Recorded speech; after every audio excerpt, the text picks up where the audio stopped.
Repeat that, brother. We're on the way to the airport. Explain who you are. My name is Carrick Davis. I'm a floor manager at Dennis Dillon Nissan. Can you please repeat what you just said? Because obviously, I just brought up the camera from a reason, because you said some really incredible things. I want you to repeat it, though, on camera. Well, I originally came up out of an internet department and wholeheartedly believe that's the wave of the future.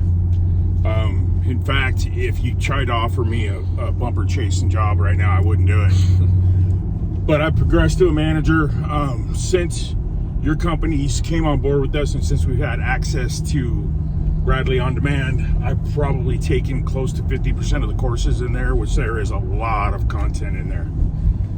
So you are a sales manager, a real floor manager, and you invested that much time in training. And now you said something. How would you say, like, a lot of training is bullshit or it's vapor?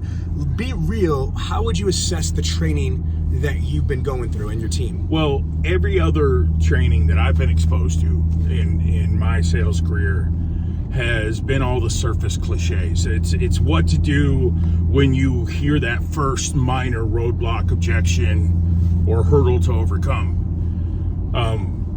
One of the things that I really appreciated about yours is it's been consistent with something that I learned young in my sales career, which building a relationship and understanding the problem trumps all. Yes. You know, at that point, you don't need a bunch of fancy words. You just provide a viable solution. Mm-hmm. But so that's definitely intertwined in every bit of your training.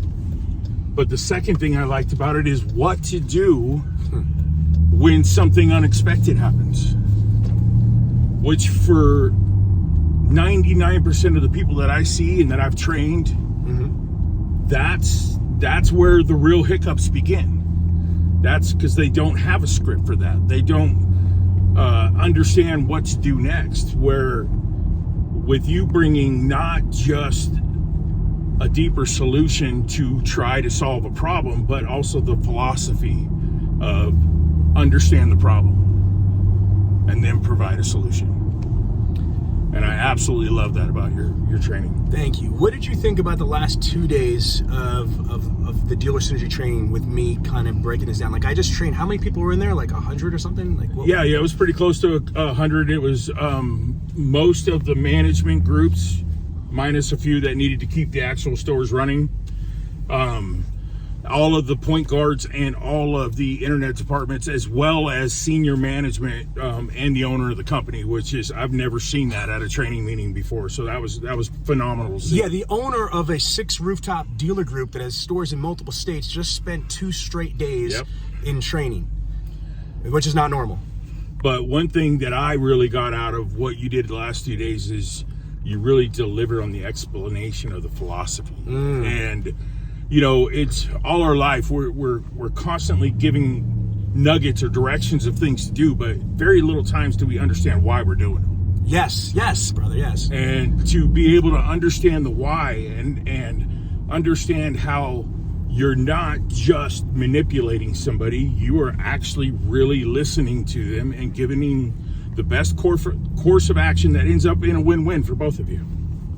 Absolutely. Now, what was it like for you watching your team, watching all of those internet reps, BDC reps, salespeople, and managers react to 2 full days of training? Like, were you excited watching them engage like they did? Absolutely. And I think that they did get a deeper awareness. I heard a number of the guys making comments to you about how it was really rewarding for them to understand why they're doing what they're being asked to do. Well, listen, brother, I really appreciate it, and I mean this with sincerity, that I look forward to sharing your guys' success. I believe that you guys are going to utterly crush this by far.